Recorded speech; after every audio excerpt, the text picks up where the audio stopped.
ध्यान अत्यधिक असाधारण और अद्भुत चीज़ों में से एक है, और अगर आपको पता नहीं है कि यह क्या है तो आप जगमगाते रंगों, झिलमिलाते प्रकाश और छाया के जगत में जीने वाले एक अंधे व्यक्ति के समान हैं। यह कोई बौद्धिक प्रसंग नहीं है। जब हृदय मन के भीतर प्रवेश करता है तो मन की गुणवत्ता बिल्कुल भिन्न हो जाती है।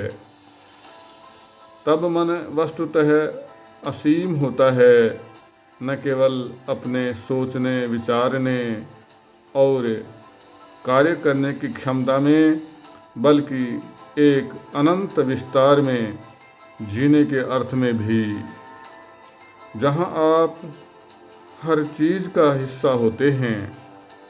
ध्यान प्रेम का स्पंदन है। यह एक या अनेक का प्रेम नहीं है। यह जल के समान है जिसे कोई भी पी सकता है।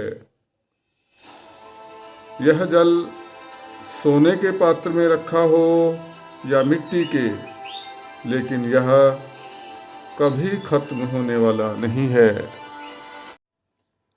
और एक विचित्र घटना घटती है जिसे किसी मादक द्रव्य या आत्मसम्मोहन द्वारा पैदा नहीं किया जा सकता।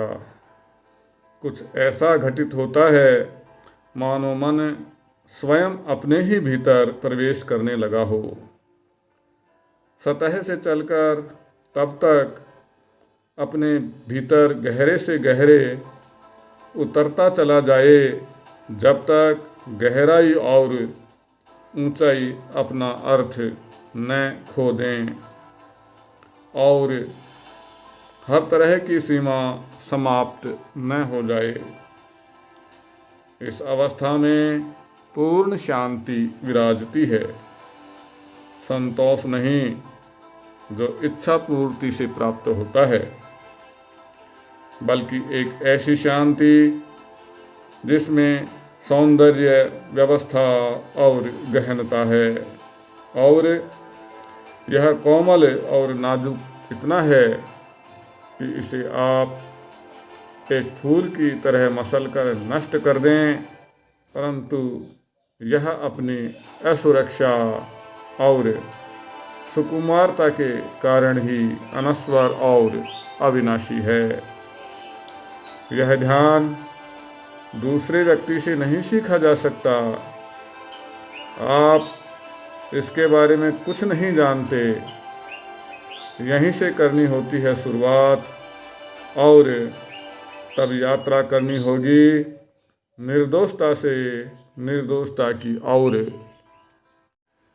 इस ध्यान का पौधा जिस मिट्टी में लगता है वह है हमारा प्रतिदिन का जीवन, और इसकी पीड़ा, इसका संघर्ष और खुशी के गिने चुने क्षण।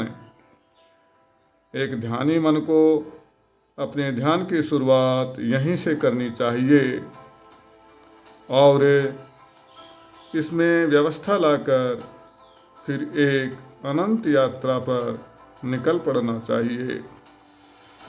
लेकिन अगर आप केवल व्यवस्था लाने में लगे रहें तो यह व्यवस्था ही अपने चारों ओर एक दीवार खड़ी कर लेगी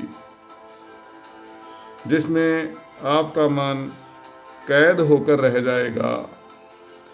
इसलिए यात्रा का आरंभ आपको किसी न किसी तरह दूसरे छोर से, दूसरे किनारे से करना होगा, न कि सदा इसी किनारे पर खड़े रहकर इस उधेड़-बुन में रहें कि नदी कैसे पार करें। तैरना न जानते हुए भी आपको पानी में कूद पड़ना चाहिए, और ध्यान का सौंदर्य ही यही है कि आपको कभी पता ही नहीं चलता कि आप कहाँ हैं, कहाँ जा रहे हैं। लक्ष्य क्या है।